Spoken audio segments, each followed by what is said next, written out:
Hello, good morning, good afternoon, good evening. Thank you for joining us here today. This is Michael Halper with Sales Scripter. And today, excuse me, and today we are going to talk about chapter 27 from the Smart Sales System, which is improving your mental strength. Today, we are going to talk about chapter 27 in the Smart Sales System, which is improving your mental strength. This is actually the last chapter in the Smart Sales System book because the majority of the book focuses on helping you to figure out what to say, what to do. And this chapter is all about improving your level of motivation and improving your mental strength while you're out there selling. Now, the bad news is that this is something that you may have to work on and deal with almost every single day. There is a concept called self-management, which it's similar to like managing a employee, where if you're managing an employee, you have to constantly tell them what to do. Some employees, well, you are always constantly having to tell yourself to do stuff when you're a salesperson, especially if you work autonomously or you work at home. You're always having to tell yourself, okay, it's time to make calls, it's time to get up, it's time to start working, I need to keep working. And so this is something you'll have to do every day. Now, that's the bad news is that this is something that you'll always have to continue to work on.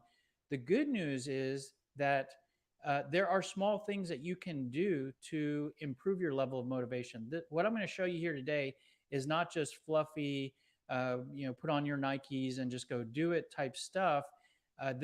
These are actual tips and tactics that you can implement to actually boost your level of motivation and mental strength.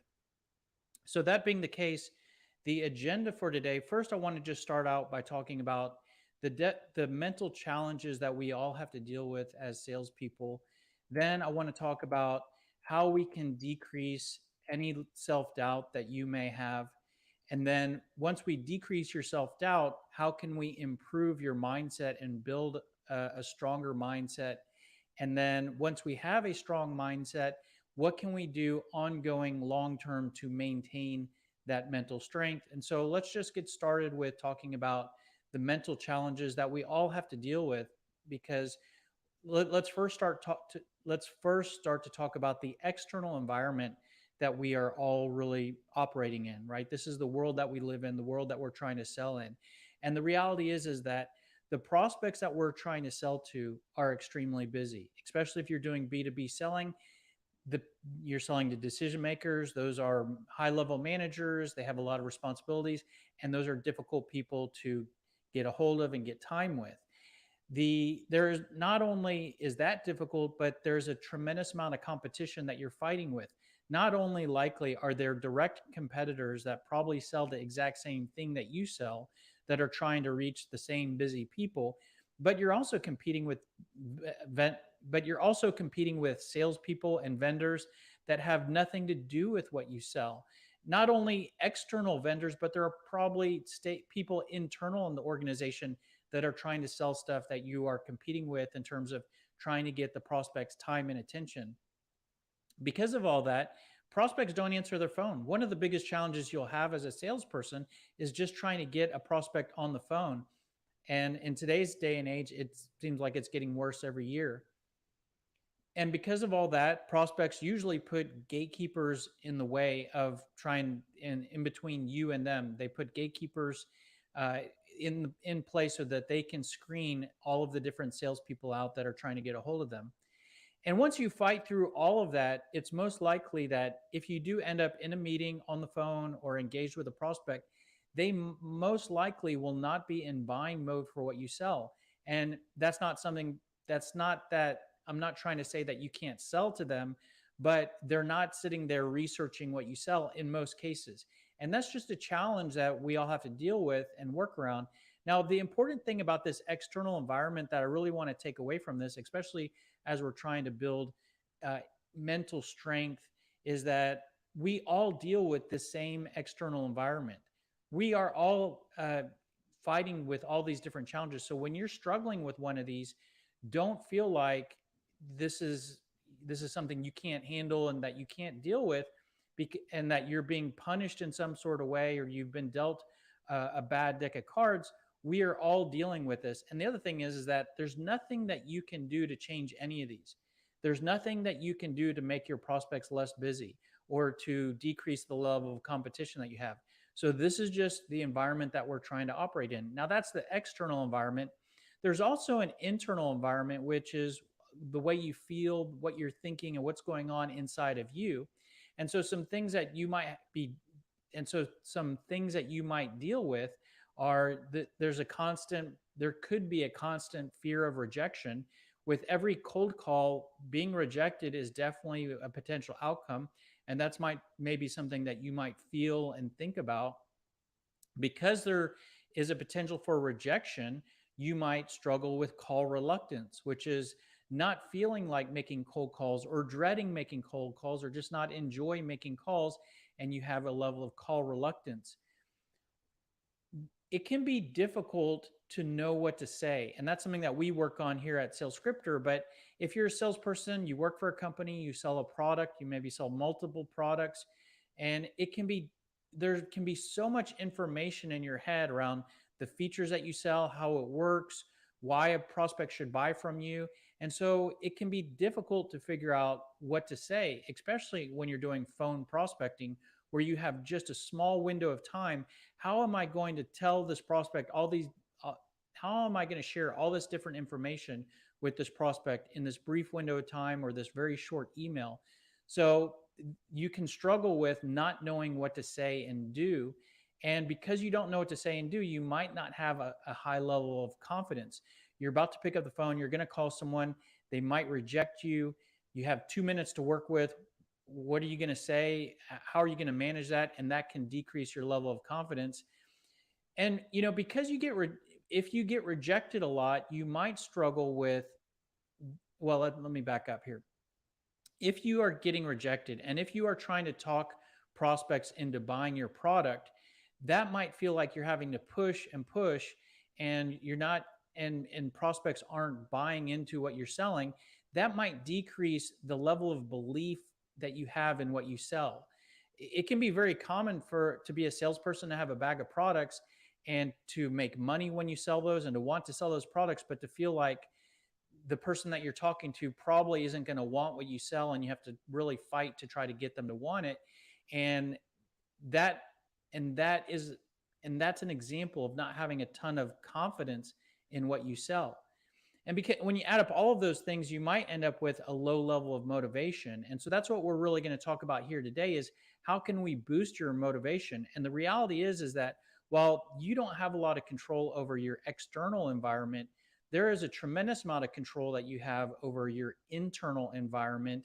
And one of the things that you can do to improve most of those things is to simply become more prepared. When I was talking about confidence and not knowing what to do, if you simply create a call script, that can help. And it doesn't have to be that you create a cold call script that you read directly from and follow exactly, but at least some sort of call guide as to how you're going to organize what you're going to talk about, and what key points as to what you're going to talk about.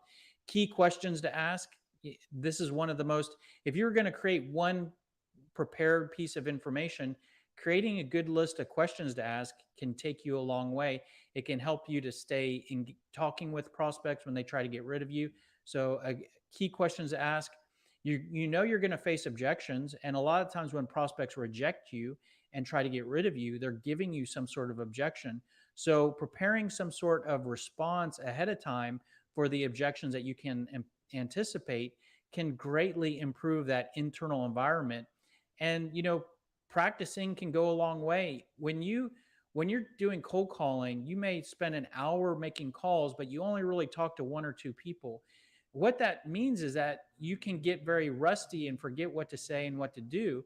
So role playing your script, role playing your questions, role playing your objection responses with either yourself in a mirror, a manager, or a peer, using some sort of automated role play tool, can greatly improve your confidence and your level of preparation, and improve that internal environment. And so when you do all of those, when you get prepared in those areas, that can decrease your fear of rejection, because if you're more prepared and you know what you're going to do, you are going to get rejected less. And if you get rejected less, you're going to have less fear for rejection. And if you get rejected less, you're also going to decrease your call reluctance. If you're more prepared, you're going to have more clarity for what to do. And when you add up all of those, you're going to increase your confidence. So, as I mentioned, while there's nothing you can do about the external environment, there's clearly something you can do about the internal environment, and that's simply to become more prepared. All right, let's move on to the next step here, let's try to diffuse some of that self doubt that you can experience when you're going through some of the highs and lows of selling. And I want to dismiss a few maybe common beliefs here. And the first one is that you should enjoy prospecting. And it's not like people go out and tell you, "Oh, you should enjoy prospecting," but or your manager tells you you should enjoy this. But if you choose some sort of career or profession, then you we've all been told that you should choose a career that you enjoy. And if you choose to be a salesperson, and it can be very common to do prospecting, cold calling, and not have a lot of fun. And if you are not having fun, you may begin to doubt whether or not you have the capability to be a successful salesperson, or that you've chosen the right career. And I just want to dismiss this and say that prospecting is not easy, and it can be not a lot of fun and for anybody. And so when you're not having fun prospecting, don't let that, create doubt in your mind for, am I doing the right thing? Can I be successful? Because it's not fun for all of us. And the thing is that what you look for is, you look for other aspects of sales that are fun, like giving presentations or closing the deal, making commissions. If you enjoy those other things, then it's about fighting through the prospecting trials and tribulations to enjoy all of the other things. So I just want to dismiss that one concept there. Another thing I want to dismiss is that there are a lot of people out there that believe that salespeople are born and not made. And what I mean by this is that you are born. There are certain people that believe that you're born, and based on your personality, you can either be a good salesperson, and if you don't have a certain personality and natural skill set and maybe even appearance, then you will not be. You don't have what it takes to be a salesperson. I personally don't believe in that. I believe that sales is a skill. You do need some basic personality traits and competencies, like you need the ability to communicate in a professional manner, and you need some level of ambition and drive. You need the ability to learn. But if you have those certain basic competencies, then I believe you can develop the skill of being a salesperson. And you don't have to be an extrovert. It doesn't matter whether you're an introvert or extrovert, because in some ways extroverts make bad salespeople because they never stop talking, and introverts can make good salespeople because they're very inquisitive and ask good questions and are listen very closely. So uh, I just, if you doubt whether or not you have what it takes, I think that you can put that to the side right now, because it really doesn't matter what your personality is. You can you don't have to be pushy and aggressive. You don't have to be the loudest person in the room to be a good salesperson. If you enjoy selling and you are interested in the career of sales, and you have the ability to learn and the drive to perform and the ability to communicate, you have what it takes to be a successful salesperson. And all you have to do is develop the skill of selling and continue to learn and continue to get better and work hard. And so the the the reason why I'm talking about that here is the main point here is that if you doubt whether or not you have what it takes, you can become better and you can be a good salesperson if you work on it and you work hard enough. All right, so the goal there was just to kind of decrease any lingering self-doubt and lack of confidence. Now let's build on that to apply some very let's do some very specific things to improve our mindset and improve what we think when we're selling. Now, I'm going to go back to this slide. If you've watched any of our other training videos, you will have seen this comparison of product selling to consultative selling. We typically talk about this comparison when we talk about what to say and building your script and sales message. And that on the left is product selling, where that's salespeople that are going out primarily pushing products and talking about their product. And on the right side is consultative selling, where that's a salesperson that's trying to be more of a consultant, ask good questions, focus more on improvements and problems. And while that all impact can impact what you say, if you shift from product selling to consultative selling, it can also improve your mindset. And let me show you how that works just real quickly. First of all, when you are product selling, you are pushing your products, so you may get rejected more when compared to when you are a consultative salesperson, where you're looking to start conversations and find people that need what you sell, as opposed to talk talking people into wanting what you sell. Um, a quick example of that is, if you picture like a doctor, right? A doctor who might prescribe medicine. So if the doctor was trying to talk someone into taking medicine, they might be more of a product selling sales doctor, a product pushing doctor. But if they're more into diagnosing problems and then prescribing medicine as solutions to problems, they might be more of a consultative doctor. So the first thing, it now one of the things that actually, if I go back here real quick, the the the core of the product selling person is the product. All of these other areas of the consultative selling we can use to improve our mindset, and it starts with actually the value piece of consultative selling, where you are focusing on the improvements that your product and service can make. And what you can do is, if you keep those improvements that you can make in the front of your mind, this is what is called value awareness. So the improvements that you can make is the value that your service or your product has to offer. And if you keep that in the front of your mind, then you're maintaining value awareness.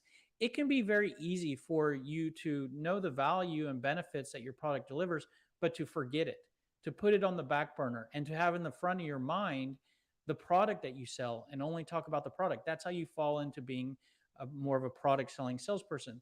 But if we fight that natural instinct and try to maintain that value awareness by keeping the improvements in the front of our mind, then that can improve our mindset, because like I said, it's becoming more aware of how you help.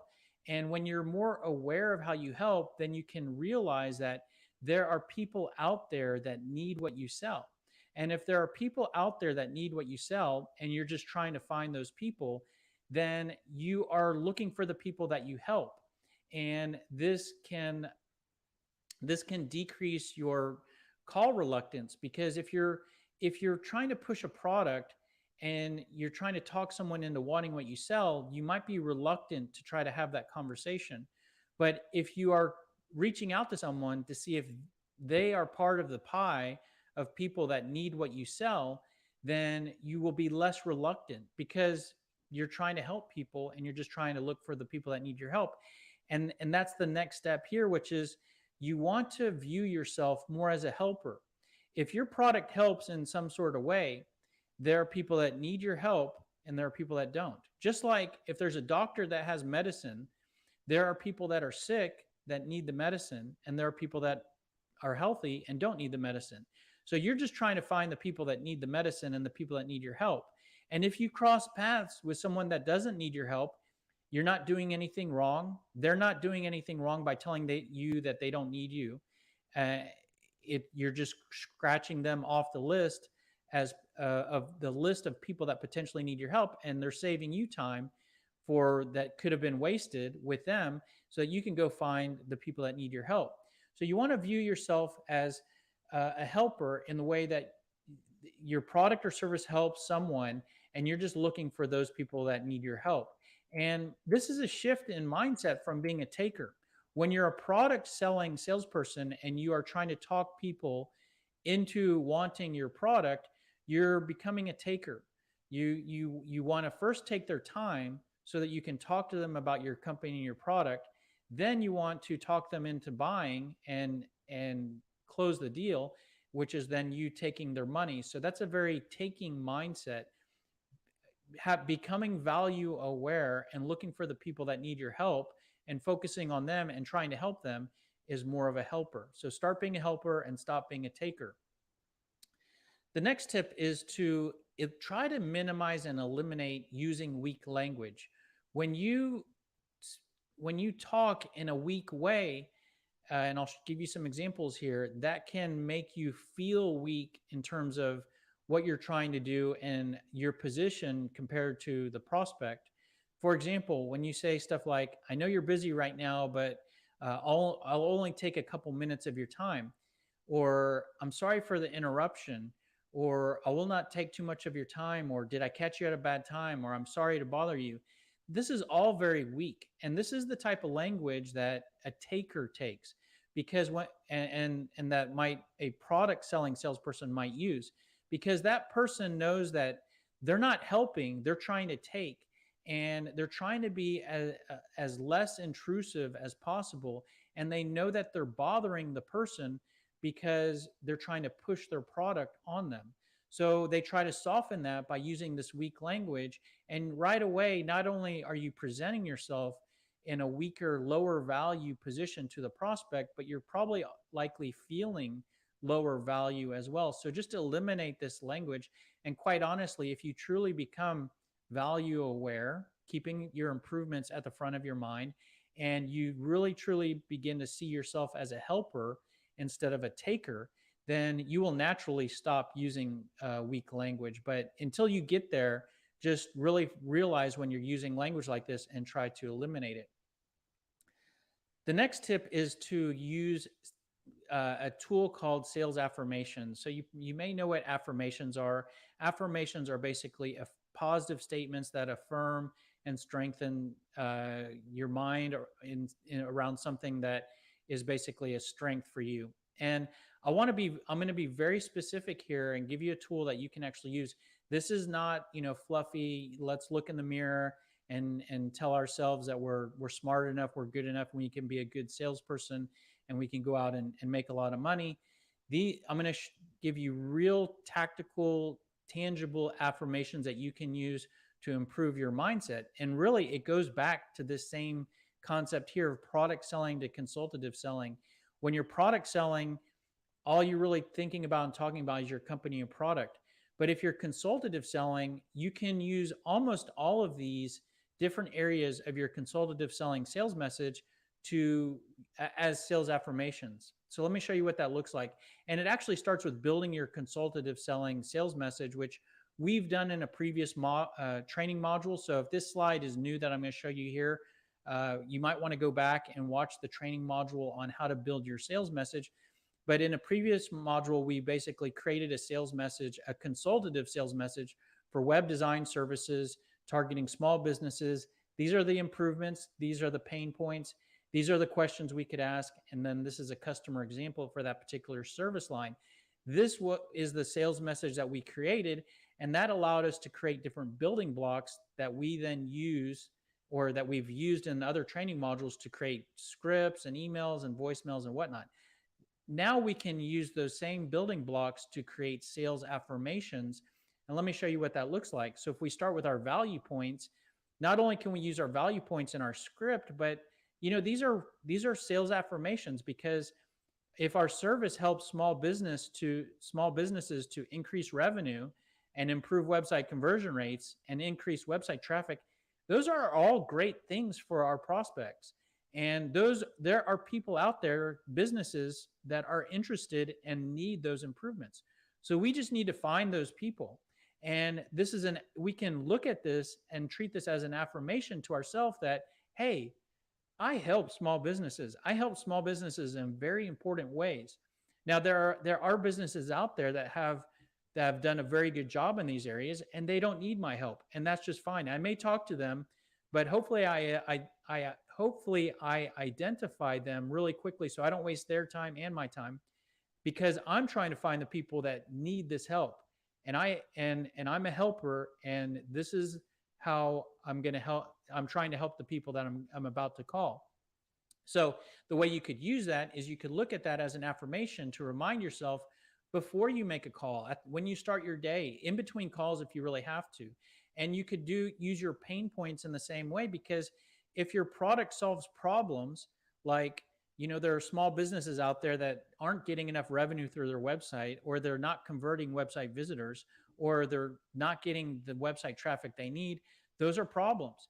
And I help to solve those problems. And people need me to help them fix those problems. So I need to go out there and pick up the phone and find the people that need this help. And these are real problems too, right? We If these are not real problems, not only is that not a good sales affirmation, but then that's not a good sales message, and it's not a good product that I sell if I don't fix any problems. We could use our name drop in the same way, because if we have a name drop example of someone we've helped in the past, we can start to doubt our product or service when we get rejected. Let's say you make 10 cold calls, talk to 10 people, and you get blown out of the water on all 10 calls. You're going to start to doubt whether or not what you sell works, or whether or not people or whether or not people need what you sell after all that rejection. But if you can really think of a customer example of someone you've really helped, not only is that good for your sales message and your script, but it's also a good reminder to yourself that, hey, I helped these guys over here to do this, and they really love that, and it helped them. And so let me remind myself of that customer example when it's time to get my mind right and get my head straight before I make calls. You could also use your product building block, because when we create your product building block, not only is it all the features of what your product does, but we also want you to focus on how you're different, how you're better, some really key bragging points about your company. So the differentiation and the bragging points are great affirmations, because if your product is quicker to implement, is cheaper, it comes with this, or it's easier to use. If you're fighting day in and day out with really fierce competition, it's important to remind yourself that, hey, we're pretty good too, and we're better in a lot of ways, and this is how we're better. And remind yourself of that when you're about to go sell. Now, the last thing on the affirmations is that the great thing about that is what we just did there was we used our sales message as sales affirmations to improve our mental strength and to improve our confidence. Now, the great thing about that is that the sales message is also what we need to use when we actually get on the phone with prospects. So if you're using your sales message as affirmations before you make calls, you're reminding yourself of what you need to be talking about when someone actually answers the call. So it's a really good, not only mental tool to use, but also it will help you in sales execution as well. And so the way to implement that is you could put these down on a piece of paper and put them on a wall, have them on your desk, and look at them when you start your day or in between calls. All right, so let's wrap up with some tips for how to, at this point we've strengthened our mental mindset. Now let's keep it strong and maintain that strong mental mindset ongoing. And so one tip is, and by the way, I'm going to give you about 4 or 5 different tips here. Take from it whatever you like, or apply it, some of this and some of that. These are just ideas to keep in mind to basically quiet all the madness that can come with being a salesperson. And what I mean by madness is that it can be easy to have a million different things to do when you're a salesperson. You have to go find new clients. You have to contact existing customers. You have to work on a proposal. You have management talking to you about, filling out the TPS reports. So you have a lot of different things to do. And if you're not organized, that can create a level of stress on you day in and day out. So one tip that I have is to basically compartmentalize your time. So if you have all these different tasks that you need to work on, really segment your time so that you only focus on one task at a time. So the way to start with that is, let me list out all the different things I have to do. I have to do cold calling. I have to do networking. I have to do some check-ins. So list out the different things you need to do. I have to do training, and basically assign different segments of the week to each task. And when you're only working on one task, quiet the noise from the other stuff. Don't worry about the other stuff, and only focus on that one task. A good analogy of this is working out. If you're trying to get healthier, and you're trying to work on making your body stronger, there are lots of different muscle groups, and you don't just go to the gym and work on everything, because you only work on everything a little bit and you won't get any progress in any particular area, and you'll be maybe overwhelmed that, oh, there's so many different things I have to work on. Well, if you break your body down in terms of different muscle groups, then you go to the gym one day and only work on one muscle group. Don't even think about the other stuff that you have to work on. You're only working on one thing. And then when you finish that, you move the next day, you move on to the next thing. And you don't look back. Don't look about back at what you worked on yesterday. Don't think about what you're working on tomorrow. Only focus on that one group. And so to apply that to selling, an example of that, it might be like cold calling. When it's time to cold call, turn off your phone, close your social media, close your email, don't do any multitasking, and only focus on phone prospecting for 1 to 2 hours. And that will allow you to have not only have more progress and be more productive in that one area for those 2 hours, but it will improve your mindset of not being as stressed with the million different things you have to do. All I'm doing right now is phone prospecting, and that's all I'm going to worry about. Another tip is to establish a daily routine. So, if you do the same things every day or throughout the week, create some sort of routine where every day I do this and at this time and every day I do this. So, an example might be, you start your day at a particular time and you work on the same thing and go through the same routine. The way this may help you is, let's go back to working out as an example. You may be lazy and may hate working out and may dread it, and if you work out at different times of the week and don't have any kind of routine, it might be easy to talk yourself into saying, oh, I'm not going to do it today. But if you get in a routine where every day after work you go straight to the gym, and it's your workout starts at the same time every day, even knowing you may still be lazy and you might still not enjoy working out, because you've created that routine, it'll be you'll it'll become more of a habit, and you'll be less likely to not do what you need to do. And while that might not maybe increase your motivation, it can be a tactic to decrease your laziness or your procrastination, and it can help you to get stuff done. You also may want to create your own sales targets and activity targets. If you're a salesperson and you work for a company, you likely have sales targets. They could be very big targets. For example, you may have an annual quota. Well, if you have an annual quota, of course, everything you do every day is going towards that annual quota. But because that's such a big number, it can be hard to feel like you're making progress or how to figure out how you're doing against your target. So the target you've been given. So one tip that I have is, if you is depending on what targets you've been given by your employer, you may want to create your own target. So if you've been given an annual quota, break that down to be a monthly quota, a weekly quota. And so when you have those smaller targets, you can have more clarity for how you're doing, how you're progressing against the smaller numbers, and that can help keep you focused and keep you motivated, or keep you on track if nothing else. You could also create targets. The sales quota and the metric of the business that you've closed is maybe the most important metric you have. But there are also other targets that you can create for yourself. For example, there's a lot of activity that has to be done before you reach a point where you close business. For example, so many calls lead to so many meetings, and so many meetings lead to so many proposals, and so many proposals lead to so many deals closed, or whatever that funnel looks like for you. All of those different activities and steps could be targets that you create for yourself. So you might want to create a number of, this is how many calls I need to make. This is how many networking events I need to go to.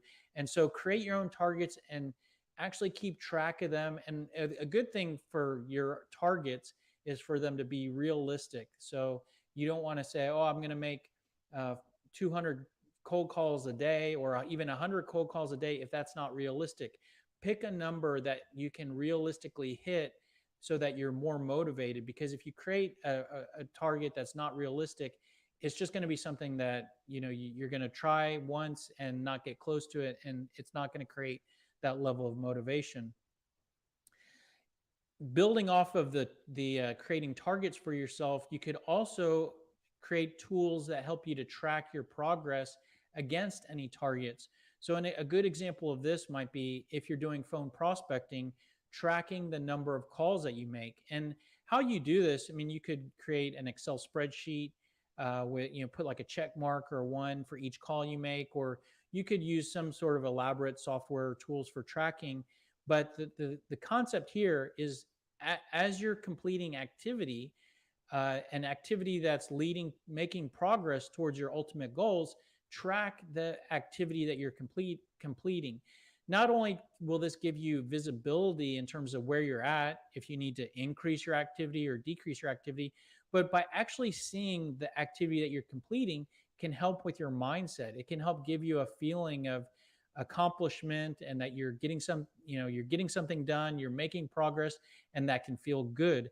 It's sort of like, if you're going back to the working out, it's sort of like stepping on the scale and seeing that you've lost weight. That type of result can give you the motivation you need to stay on your diet or to go to the gym the next day. So tracking that progress can help you with that.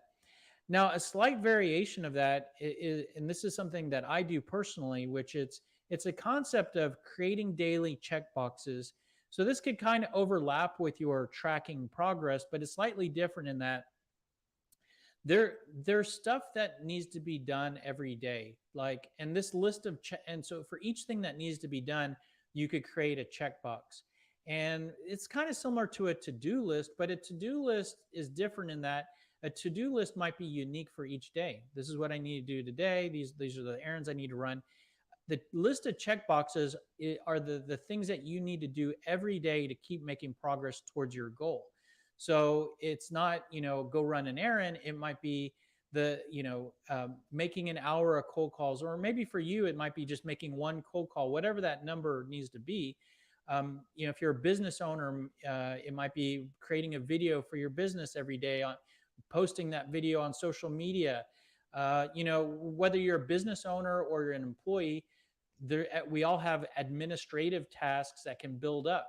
When you have all these like expense reports and paperwork that needs to be filled out, and you can create a stack of to-dos, it can be stressful and it can be overwhelming. But if you create a checkbox where every day I'm going to try to complete one personal task or one personal finance item.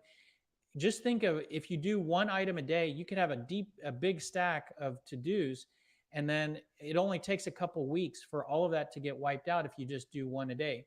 So the concept here is thinking about, what do I need to do each day to continue to make progress, and then check that off that list when you complete that one step each day. So this can help with your mindset, in that as you're checking things off, not only do you have a feeling of accomplishment, but you can also move on to the next task. For example, if I have a stack of administrative stuff, if I complete that one task of, okay, I did my one admin task today, I filed my expense report. Okay, now that's done. I don't need to worry about that stack of items there. I've done my one task for today. I'm going to move on to my next checkbox, and I'll get back to do the next administrative task tomorrow. So it can really help to give you a more clear mindset of, I have everything under control, I'm making progress, and I know what I need to do next. The last thing are some random ideas that you might want to consider for your mindset. And so, you could give these a shot, but of course, meditating is something that can be good for your mind. Yoga, reading, recreational reading, or whatever the material is. Your mind can get so frazzled when you're selling all day, whether it's working the phones, getting knocked around by prospects, dealing with your employer, whoever. To stop and take a break and read can help you to just kind of reset and kind of shift the gear that your mind is in, and that can help with your mental mindset. The other thing is, if you're reading something that is helping you to be a better salesperson, such as personal or professional development, that's a double whammy. Not only are you improving your mindset, but you're being productive at the same time. I'm a firm believer in taking naps. In the same way that sometimes you need to reboot your computer and it performs better after you reboot. I'm a firm believer in a 10 to 20-minute nap to reboot your mind, and that you can perform better like this the second half of the day after a nap. But requires some execution there. If you nap beyond 20 minutes, then it can be counterproductive. Exercising, a big way to relieve stress.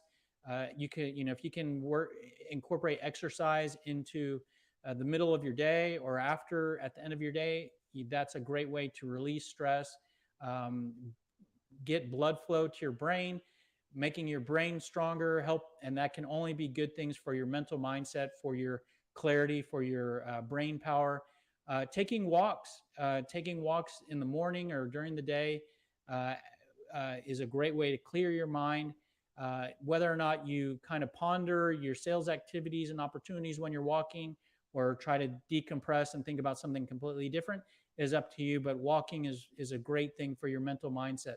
Anyways, that's it. So, like I said, maybe nothing too revolutionary there, but what hopefully you can agree with, those are all tangible things that if there's any of those that you like, you can incorporate those. It's not just fluffy, you're good enough, you're smart enough, now go do it. Those are things that you can implement.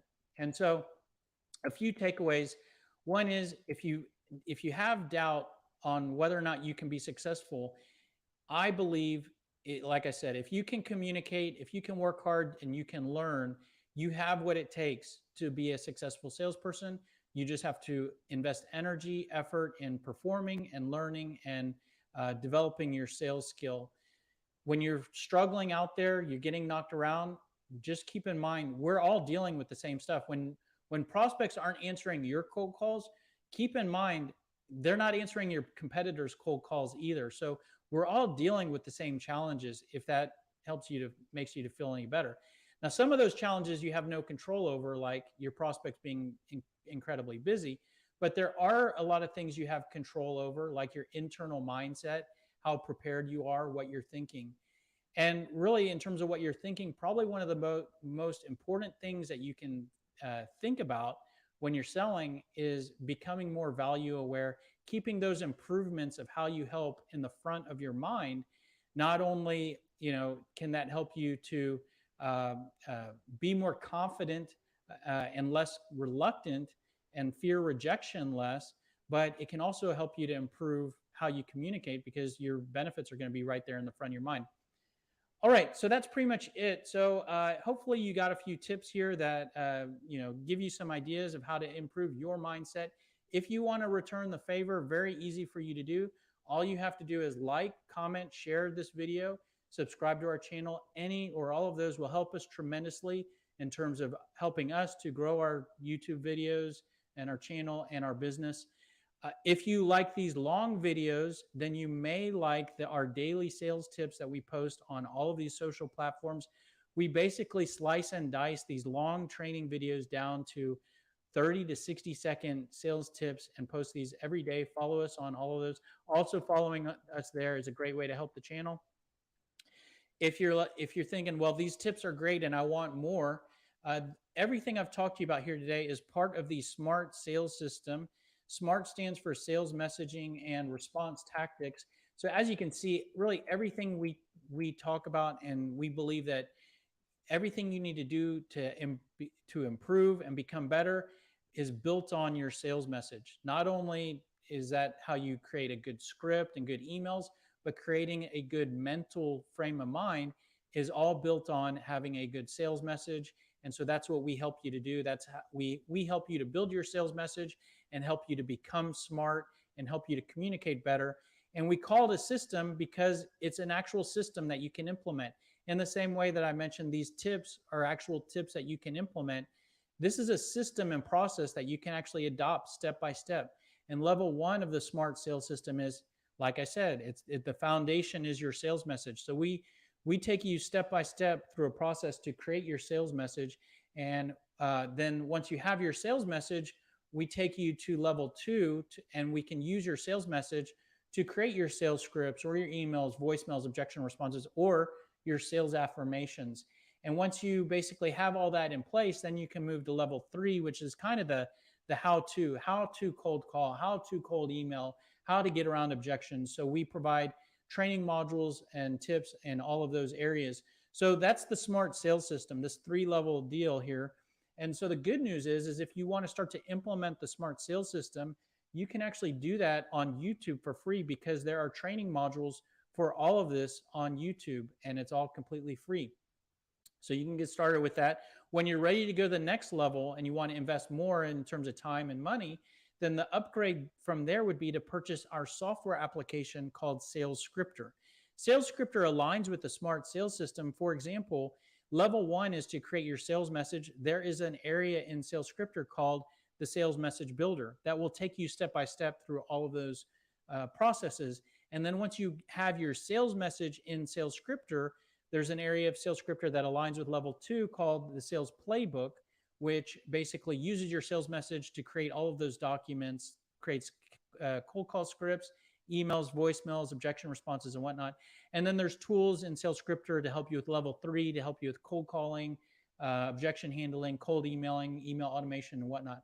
Now, there's an upgrade path from there. Sales Scripter is do it yourself. So you sign up, you go through the software, and it takes you through an automated do-it-yourself process. But if you want more help than that, you could purchase consulting time with me, and I work with our customers all the time to help them to create their sales message, get their sales scripts and emails looking good and set up and created, and help them with execution as well. So that's pretty much how we can help. Now, if none of those really are the thing you want to do next, but you want to continue to learn, another option for you is you can purchase the book called The Smart Sales System. It's on Amazon. And here's a link to get a copy. Basically, it aligns with all of these videos. So we talked about improving your mental strength. That is the last chapter in the Smart Sales System. So that's pretty much it. If you have any questions or want any more information, just go to salesscripter.com. You can also contact us there. There's a chat window in the bottom right, or our phone number and email. Plenty of videos. There's ebooks on salesscripter.com that are free if you want to sign up for it. Anyways, hopefully this was helpful, and we'll see you on the next video. Take care.